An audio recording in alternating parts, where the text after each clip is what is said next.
অবশেষে কেউ একজন সেন্সিবল কথা বললেন মাশরাফি বিন মুর্তজা ও সাকিব আল হাসানকে নিয়ে।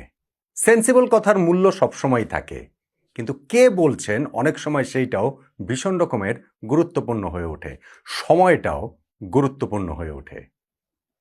বিএনপির নেতা ইশরাক হোসেন যখন সাকিব মাশরাফিকে নিয়ে ওই রকম কথা বলেন, তখন এই দুই কিংবদন্তি ক্রিকেটার যারা বাংলাদেশ ক্রিকেটকে এত বছর ধরে সার্ভিস দিয়েছেন, তাদেরকে আবার আমাদের ক্রিকেটে পাওয়ার আশাটা এখন ভক্ত সমর্থকরা হয়তোবা করতেই পারেন। সাকিব আল হাসানের মাঠের ক্রিকেটে, মাশরাফিরটা আসলে এখনও ঠিক মাঠের ক্রিকেটেও তার তিনি খেলবেন না, কিন্তু কোনো না কোনোভাবে ক্রিকেটের সঙ্গে সংশ্লিষ্ট হওয়ার সেই প্রত্যাশার জায়গাটা থাকতেই পারে।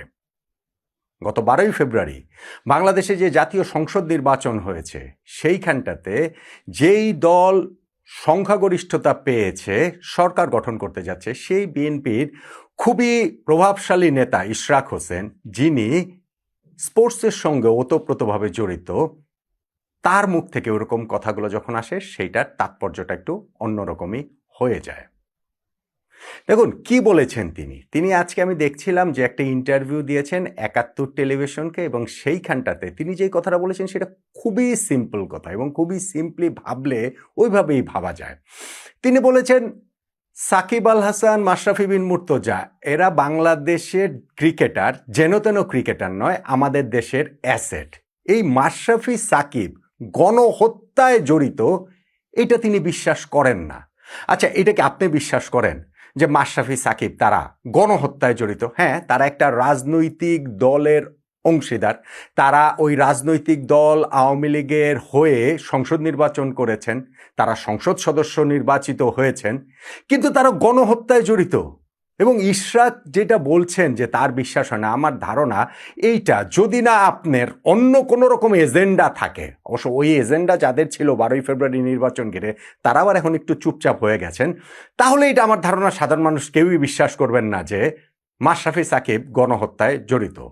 এবং ইশরাক সঙ্গে এই কথাটাও বলেছেন যে আমার এটা বিশ্বাস হয় না যে তারা এই গণহত্যার কোনো অর্ডার ক্যারি করেছেন, অর্থাৎ সাকিব মাশরাফিকে কেউ বলছেন যে এই তোমরা গণহত্যা করো, এবং সাকিব মাশরাফি গণহত্যা করতে নেমে পড়লেন। এটা কি হয় নাকি? আবার ইশরাক হোসেন ওই কথাটাও বলেছেন যে অর্ডার ক্যারি করেছেন সেটা যেমন বিশ্বাস হয় না, তেমনি এই মাশরাফি সাকিবরা বন্দুক হাতে নেমে যেয়ে হত্যা করেছেন, এইটাও তার বিশ্বাস হয় না। একমাত্র বদ্ধ উন্মাদ ছাড়া এটা ভাই কারোই বিশ্বাস হবে না, বিশ্বাস হওয়ার কোনো কারণ নাই। হ্যাঁ, বাংলাদেশে একটা রাজনৈতিক পট পরিবর্তন হয়েছে, সেই পট পরিবর্তনের জের ধরে কোথায় কি হয়েছে, কতদূর পর্যন্ত ঘটনা চলে গিয়েছে সেটা আমরা জানি। আওয়ামী লীগের ওই যেই দলটা তখন সরকারে ছিল, তাদের কার্যক্রম নিষিদ্ধ হয়েছে। সর্বশেষ যে নির্বাচন হলো, সেই নির্বাচনেও তো আওয়ামী লীগ অংশগ্রহণ করতে পারেনি, এবং সেই নির্বাচনেই একক সংখ্যাগরিষ্ঠতা পেয়েছে বিএনপি। আমার এটা রাজনৈতিক আলোচনা না, কিন্তু যেহেতু এর সঙ্গে রাজনীতির একটা যোগসূত্র রয়েছে, সেই জন্যই আমি আসলে এই কথাগুলো বলছি। এখন ওইটার জের ধরে আপনি দেখেন যে মাশরাফি বিন মুর্তজা, বাংলাদেশের ক্রিকেট ইতিহাসের সফলতম ক্যাপ্টেন, বাংলাদেশের হাজার হাজার লাখ লাখ কোটি কোটি তরুণের যিনি আদর্শ অনুপ্রেরণা, তিনি এই 1.5 বছর সময় ধরে লোকচক্ষুর অন্তরালে রয়েছেন। সাকিব আল হাসান, যিনি বাংলাদেশের ক্রিকেট ইতিহাসের সর্বকালের সেরা ক্রিকেটার, নিঃসন্দেহে তিনি দেশে ফিরতে পারছেন না, এবং তার দেশে ফেরা নিয়ে কত রকম নাটকীয়তা হয়েছে। ওই 5ই আগস্ট পরবর্তী সময়েও কিন্তু তিনি বাংলাদেশের জার্সি গায়ে খেলেছেন, পাকিস্তানে খেলেছেন, ভারতে খেলেছেন। যখন তিনি দেশে আসবেন, দেশে এসে শেষ একটা টেস্ট ম্যাচ খেলার ইচ্ছা পোষণ করেছেন, এবং তখনকার সরকার, অন্তর্বর্তীকালীন সরকার, এখনও সরকার বটে, এখনও তাদের সময়টা আর এই যদি একদিন রয়েছে, তারপরে শেষ হয়ে যাবে, তারা ওই অনুমোদনটা দিয়েছিল সাকিবের দেশে আসার। যেই কারণে সাকিব ওই আমেরিকা থেকে পরিবারের কাছ থেকে বিদায় নিয়ে দুবাই পর্যন্ত চলে এসেছিলেন বাংলাদেশে আসার উদ্দেশ্যে, কিন্তু তারপরেই রেড সিগন্যালটা গ্রিন সিগন্যালটা ইনফ্যাক্ট রেড সিগন্যাল হয়ে গেল, সাকিব আর আসতে পারলেন না, এবং সাকিব আর বাংলাদেশের জার্সিতে খেলতে পারলেন না। এখন কিছুদিন আগে যেই ঘটনাটা ঘটেছে, ওইটা আসলে একটা ব্লাফ, ওইটা আসলে একটা নেহায়েত ভণ্ডামি। যে কি সাকিবকে বাংলাদেশের জার্সিতে আবার খেলানোর ব্যাপারে আমাদের ক্রিকেট বোর্ড আগ্রহী, তারা সিলেকশন প্যানেলকে সেরকম নির্দেশ দিয়েছে। এখন সরকারের সঙ্গে যোগাযোগের দায়িত্বটা Bangladesh cricket board president Aminul Islam Bulbul ভাইকে দেওয়া হয়েছে। কোন দিন থেকে এটা বলেছিলেন? এইটা প্রেস কনফারেন্সে অযাচিতভাবে বলে দেওয়া হলো। অযাচিত মানে নিজেরাই সেদে সেদে বলে দিয়েছেন, বোর্ডেও নিজেরাই সিদ্ধান্ত নিয়ে নিয়েছেন যেই দিন বাংলাদেশের টি-20 বিশ্বকাপ খেলাটা শেষ হয়ে গেল আনুষ্ঠানিকভাবে। ভাই, দৃষ্টিটা ঘোরানোর জন্য, এই ডাইভারশনের জন্য তারা এই কাজটা করেছেন। আমি এখন 500% নিশ্চয়তা দিয়ে বলতে পারি আমিনুল ইসলাম বুলবুল ভাই কি সরকারের এই উচ্চ পর্যায়ের সঙ্গে গত কিছুদিনে আলোচনা করেছেন যে না, সাকিবকে দেশে ফেরানোর ব্যাপারে কি কি করা যায়? বুলবুল ভাই কার কার সাথে আলোচনা করেছেন আমাকে বলেন তো। মানে এই ঘটনাটা ঘটেছে 24শে জানুয়ারি, আজকে আমরা কথা বলছি 15ই ফেব্রুয়ারি। এই যে প্রায় 3 সপ্তাহ হলো, এই 3 সপ্তাহ বুলবুল ভাই কাদের কাদের সঙ্গে কথা বলেছেন বোর্ড থেকে যে তাকে দায়িত্ব দেওয়া হয়েছিল যে সাকিবকে দেশে ফেরানোর ব্যাপারে? আমার সিরিয়াস ডাউট রয়েছে।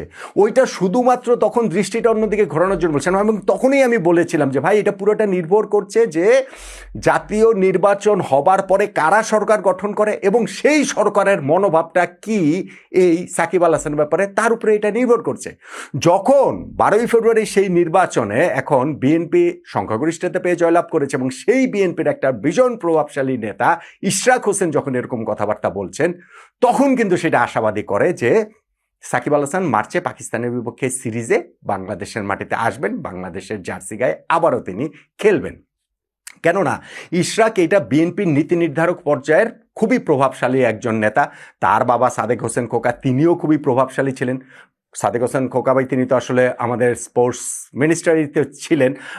ক্রিকেট বোর্ডেও ইশরাক হোসেনের আশা নিয়ে গুঞ্জন ছিল, যদিও ইন্টারভিউতে তিনি বলেছেন যে না, বোর্ডে আসার মতো সময় তার নেই, এটা ফুল টাইম যারা সংগঠক রয়েছেন ক্রিকেটের সঙ্গে থাকবেন তারাই এটা করুন, তিনি আসলে ফুল টাইম পলিটিক্সটাই আসলে করতে চান। কিন্তু তিনি যখন এই কথাগুলো বলেন, আই এম শিওর যে এই আলোচনাটা বিএনপির কোনো না কোনো পর্যায়ে সেই আলোচনা হয়েছে বলে এই মেসেজটা আজকে ইশরাক হোসেন ভাই তিনি এইভাবে হচ্ছে গিয়ে গণমাধ্যমের সঙ্গে কথা বলার সময় 71 টিভির সাথে তিনি যখন কথা বলছেন সেই কথাটা তিনি আসলে বলছেন দিচ্ছেন। এবং একই সঙ্গে তিনি এটাও বলেছেন যে তাদের বিপক্ষে যদি অন্যান্য মামলা থাকে, মানি লন্ডারিং মামলা বা অন্যান্য মামলা যেটা সাকিব আল হাসানের ক্ষেত্রে আছে, সেইগুলোকে হচ্ছে গিয়ে কিভাবে কি করা যায়, যথাযথ আইনি পদক্ষেপ নেওয়া যায়, ওইটা আমি মনে করি আন্ডারস্ট্যান্ডেবল। এবং সেইটা আসলে করা সরকারের যদি সেই জায়গাটা থাকে, অন্যান্য জায়গায় যদি এরকম প্রবলেম থাকে সেই প্রবলেম সলভ হবে।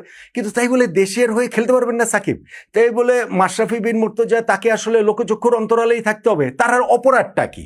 তারা একটা রাজনৈতিক দলের অংশ ছিলেন, সেই রাজনৈতিক দলের সংসদ সদস্য তারা ছিলেন, কিন্তু সেই দলের যেই অপরাধের কথা তাদেরকে বলা হচ্ছে, যেই মামলা টামলার মধ্যে তাদেরকে জড়িয়ে ফেলা হয়েছে, যে গণহত্যার মামলার আসামি সাকিব আল হাসান, গণহত্যার মামলার আসামি মাশরাফি বিন মুর্তজা, এইটা কি আসলে বিশ্বাসযোগ্য? এটা কি আসলে হয়? আজকে ইশরাক হোসেন যেই কথাগুলো বলেছেন সেইটা আমি তাই মনে করি তিনি যথার্থ গণমানুষের নেতা হিসাবে গণমানুষের কথাগুলোই আসলে বলেছেন। বাংলাদেশে একটা মানুষও আমি জানি যে, আমি নিশ্চিতভাবে বিশ্বাস করি যে বিশ্বাস করে না যে সাকিব মাশরাফিরা গণহত্যায় জড়িত ছিল এবং তারা অর্ডার ক্যারি করেছে, অথবা তারা নিজেরা বন্দুক হাতে নেমে গণহত্যা করে ফেলেছে, মানুষকে খুন করে ফেলেছে। এটা কি হয় নাকি? এটা আসলে হয় না। কিন্তু সেই কথাটা বলার মতো অবস্থাও আসলে কারো ছিল না। গত এই 1.5 বছরে কেউ সেটা বলতে পারেনি। বিভিন্ন সময় তাদের কথা বলা হয়েছে, কিন্তু সেই কথাটা বলা হয়েছে বেসিক্যালি আসলে হয় ডাইভারশনের জন্য অথবা ফুটেজ খাওয়ার জন্য, একটু জনপ্রিয় হবার জন্য। ওই যে আসিফ মাহমুদ সজীব ভুঁইয়ার সঙ্গে সাকিব আল হাসানের যে একবার টক্কর লেগে গেল, ততক্ষণে তো ওই তৎকালীন যে ক্রীড়া প্রতিমন্ত্রী আসিফ মাহমুদ সজীব ভুঁইয়া, তার অবস্থান তো নড়বড়ে হয়ে গেছে, তার বিভিন্ন দুর্নীতির অনেক কিছু খবর তো বেরিয়ে গেছে। ফলে তখন আবার সাকিবের পালে হাওয়াটা লেগেছিল। তখন কেউ কেউ এটার কথা বলেছেন বটে, কিন্তু সেইটা জনপ্রিয়তার পালে হাওয়া দেওয়ার জন্যই তারা বলেছেন, কিন্তু এরকম সেন্সিবল কথাটা বলেননি। ফলে আমার কাছে মনে হয় যে ইশরাক হোসেন তিনি অ্যাপারেন্টলি তিনি শুধুমাত্র ক্রিকেটের সঙ্গে সংশ্লিষ্ট, যে বাংলাদেশ ক্রিকেট বোর্ডের নির্বাচনে তিনি ব্রাদার্স ইউনিয়ন ক্লাবের একজন কাউন্সিলর ছিলেন। এবং আমরা দেখেছি যে ওই নির্বাচনকালীন সময়ে এই যে তামিম ইকবালদের সঙ্গে একবার একটা স্টেজও তিনি শেয়ার করেছিলেন। পরবর্তীতে অবশ্য তাকে আর সেভাবে দেখা যায়নি। কিন্তু ভবিষ্যৎ বাংলাদেশের ক্ষেত্রে রাজনীতির যে মেরুকরণের জায়গাটাতে আমরা এসে দাঁড়িয়েছি, সেইখানটাতে আমার কাছে মনে হয় যে ইশরাক হোসেনের এই কথাগুলোর আলাদা গুরুত্ব রয়েছে, আলাদা তাৎপর্য রয়েছে।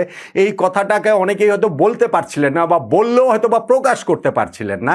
এখন যখন বিএনপির একজন প্রভাবশালী নেতা এরকম কথা বলেন, বিএনপি যখন সংখ্যাগরিষ্ঠতা নিয়ে সরকার গঠন করতে যাচ্ছে, তখন প্রবাবলি সাকিব এবং মাশরাফির বাংলাদেশের ক্রিকেটের সঙ্গে সংশ্লিষ্ট হওয়ার জায়গাটা অন্ততপক্ষে উন্মুক্ত হয়। সাকিব আল হাসানের ক্ষেত্রে পাকিস্তানের বিপক্ষে পরের মাঝে যে আমাদের সিরিজ রয়েছে সেইখানে খেলার, মাশরাফির ক্ষেত্রে হয়তো কোনো না কোনোভাবে ক্রিকেটের সঙ্গে সংশ্লিষ্ট হওয়ার, সেগুলো আসলে মানে পরের ব্যাপার।